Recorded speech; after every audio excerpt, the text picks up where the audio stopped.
Hello, everyone. Once again, this is Cindy Harris with UndeniablyIrresistible.com. And we are now on audio number 3 for our Course in Love series. Are you excited? I am. I am having so much fun sharing this information with you guys. And the feedback I've been receiving for the ones who've actually heard audios 1 and 2 has been outstanding. And I want to offer my appreciation for the comments. Yes, a handful of folks actually got a sneak preview of the series. Kind of fun, right? Well, you never know. I may be asking you for feedback and a chance for you to get a sneak preview of what's coming up next in a future series that I'll be doing in regards to love, or how to love a man, or how to speak Martian. Those are my 3 standard series that I do. Anyway, how did you do with audio 2? Were you able to think of ways to be more creative in expressing and receiving love in your life? I certainly hope so. Like I said, love is so incredible. Being in love, feeling love, just being love. It's not always so much about what we're getting and giving when it comes to love. It really is sometimes, at least for me personally, it's just about being in that experience.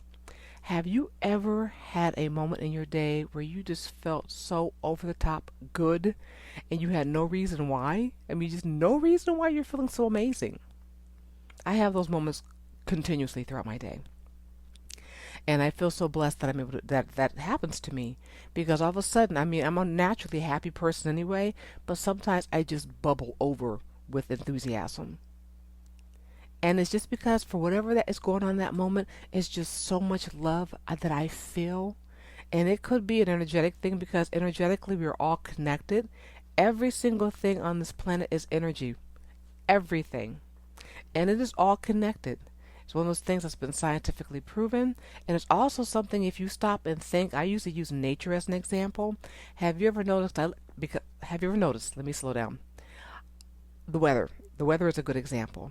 I live in South Florida, and normally our weather is sunny, it's warm, it's beautiful, it's gorgeous, especially this time of year when I'm doing this taping. We're actually in March, and so we're starting to go into spring. We never really have winter down here, obviously, but it does get cooler. But there's a pattern. If there is any kind of snowstorm or cold front going across the north or the northeast, our weather chills down here in South Florida as well. All of a sudden, our nighttime temperatures will drop. Things will shift in the ocean. It's all connected. And that's the same thing when it comes to feeling love and the energy around you. We know. Think about it. The people that you were closest to, when they are feeling a certain way, you notice that there's something kind of off about their personality or how they're speaking to you or their body language. You just know something's wrong. Or something's not quite right. I don't like the word wrong. So something's not quite right. And they may or may not want to talk about it, especially if you're dealing with a man. Men are infamous. I have to laugh because I've got someone who's very near and dear to my heart. I'll ask the question, how are you doing? Anything new in your life? And I always get the same standard answer. Or there's 2 answers. Nothing's changed, or actually, it's probably the only answer I get. Nothing's changed. It's very seldom that this person actually opens up and wants to discuss what's going on in his mind and his heart. He does open up to me eventually, but there's usually like all this lock system, this lock system that they have like in canals, where all these gates and things have to come up and down figuratively in him to finally get him to a space where he can actually open up and talk. And I've learned to let it go. When he's ready, he's ready. I don't push it. So, being creative in love is what I asked you to do in the last audio. How does it feel? How did it feel to give yourself permission to express love and to receive love differently than you normally do? Because, like the friend I just mentioned, when he has to go through all these mental and emotional channels and changes to be able to allow himself to express what's on his mind. Learning how to be creative in love is the same thing. You're learning how to step on the other side of your fortress, so to speak, and to start allowing yourself to piece by piece and bit by bit receive love and experience it in a new way. And today's audio is actually about being fearless. Yeah, told you I'd get to that. Learning how to love with no fear. Ooh, that's huge. That's a humongous one. Yes, I'll be the first to admit that, because that is one that I have to keep putting myself in check about. There are things that will happen for me that will take me to a new space, and I'm standing there going, oh my gosh, I am totally on unfamiliar ground. How am I going to handle this? And most people, when they hit a point in love where they're either bumping up against a situation that has become, standard for them, because that's an expectation they've set unconsciously, subconsciously, or may have been set for them, like I said, through the examples of previous generations, that when they bump up against it, they get scared because they're thinking, oh my gosh, here it comes again. It's going to be just like it was before. Oh my gosh, I'll never get past this. This is terrible. Oh, this is not going to work. I got to get out of this relationship. I got to go. I can't handle this. Ooh, breathe. Breathe. Because in that moment, life is presenting you with a chance for change. And people will tell me, Cindy, I don't like change. Change is scary. Change, be you like it or not, whether it's scary or not, it's inevitable. Nothing in life stays the same. Nothing. It is always changing. The seasons change. Our attitudes change. Babies are born and we grow into adulthood and old age and eventually pass on. Nothing stays the same in life. I don't care if it appears to that you're in a holding pattern.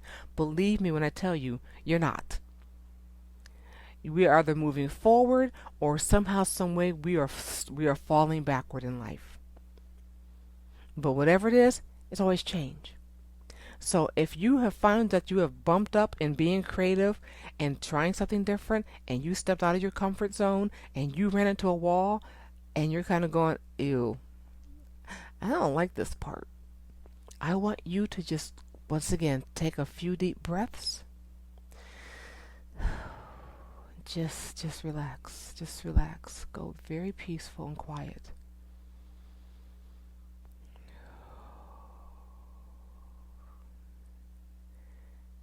And I want you to give yourself permission to move past it.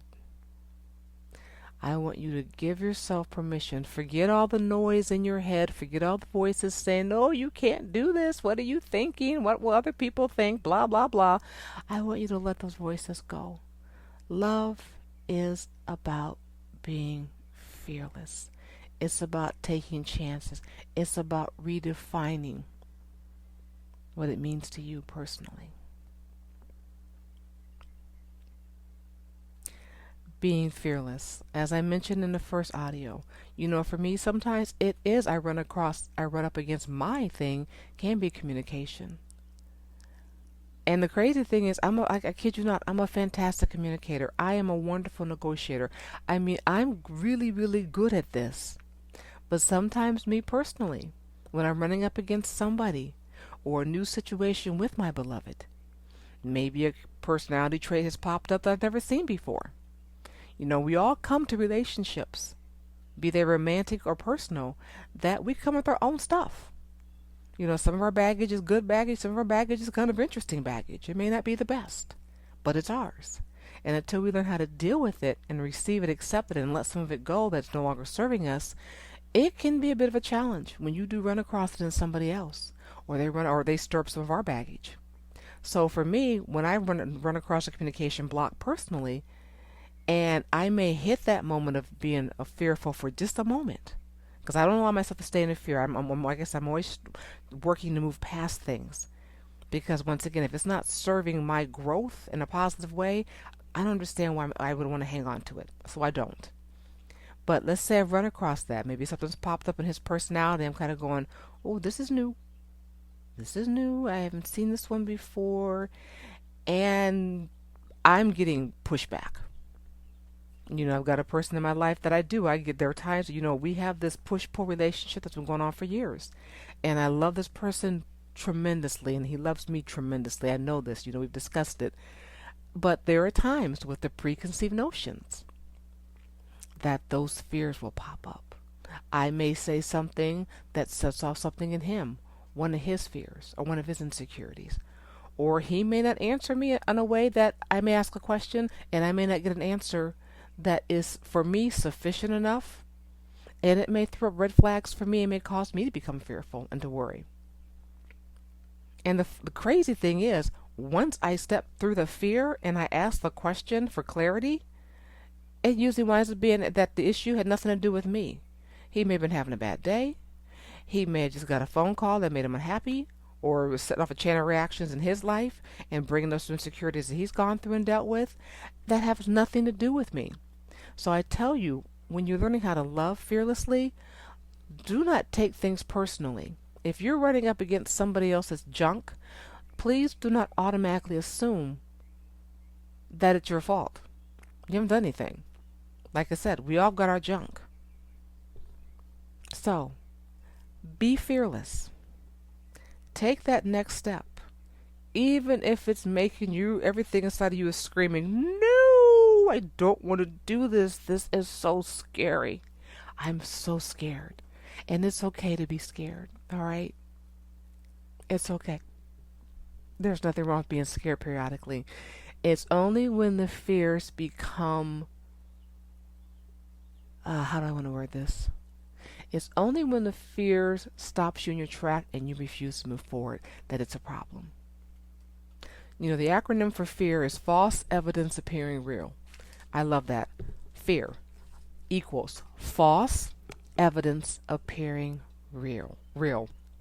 Meaning, we're taking our preconceived notions and our past experiences that have nothing to do with this current situation, and now we're going to just kind of paint them over and not take that chance to step up and see something different or to experience something new. That doesn't benefit you in any way, shape, or form, especially in regards to love. Take a chance. You may take the chance and you may get pushback. It's okay. It's okay. Once again, don't take it personal. Because what'll happen is sometimes you got to step back and look at the person and say, you know something? Okay, all right, now I see you're upset. I see you're experiencing something. Is there anything I can do to assist you or help? Yes or no question. They say no. It's like, okay, great. Well, you know what? If you need me, I'm here. I'm available. But for now, I'm going to go off and do something else. But if you need me, I'm available. And also, in being fearless, it's not just about being able to give that to somebody else. It's about also being in a space that you can receive that kind of statement and assistance from somebody else. So maybe you're the one who's going through the mental process and the momentary breakdown, and you're not seeing clearly, but you have somebody who's looking at you and saying, can I help? Is there anything I can do to assist you?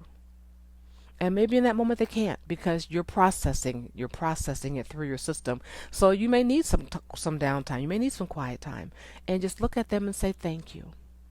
You know what? I really appreciate your offer of help, but right now I really just need to work on this myself. But you know what? Can I call you in a little bit, or you want to check back with me later? I would really appreciate that. That creates a win-win situation for everybody. That means you push past your fear of receiving help because you may not want to appear weak or damaged or whatever. Like I said, we all have our stuff. Some people's stuff's a bit bigger than other people's stuff, but it's okay. We're here to support and love each other. And that's the beauty of this course in love, is we're going to learn ways to experience and express love openly, fearlessly, beautifully. So I want you to make sure you really do listen to this audio again. I want you to listen to all of the audios at least 2 or 3 times. I think it's very important. That's why I tend to limit them to, like, I try to keep them under 15 minutes because I want you to be fresh so that when you listen to it again, you can pick up something new. But this one especially I want you to listen to again. Be fearless. Learn how to step past your preconceived blocks and learn how to help others in a way that's going to also help free them up. Learn not to take somebody's, pushback per se personally. And also learn how to be open to receiving assistance when you're in a space where you may need it. You may be in a situation where you feel frightened and unsure, and there's somebody standing there that wants to assist you and help you. Be fearless and allow that to happen for you. So this is the end of audio number 3. Once again, this is Cindy Harris, your relationship transformation coach here at www.undeniablyirresistible.com. Once again, that is www.undeniablyirresistible.com. Have a wonderful day. Any questions, be sure to write them down for me. That Q&A call's coming up soon. Have a wonderful day, and we'll talk again. Bye-bye.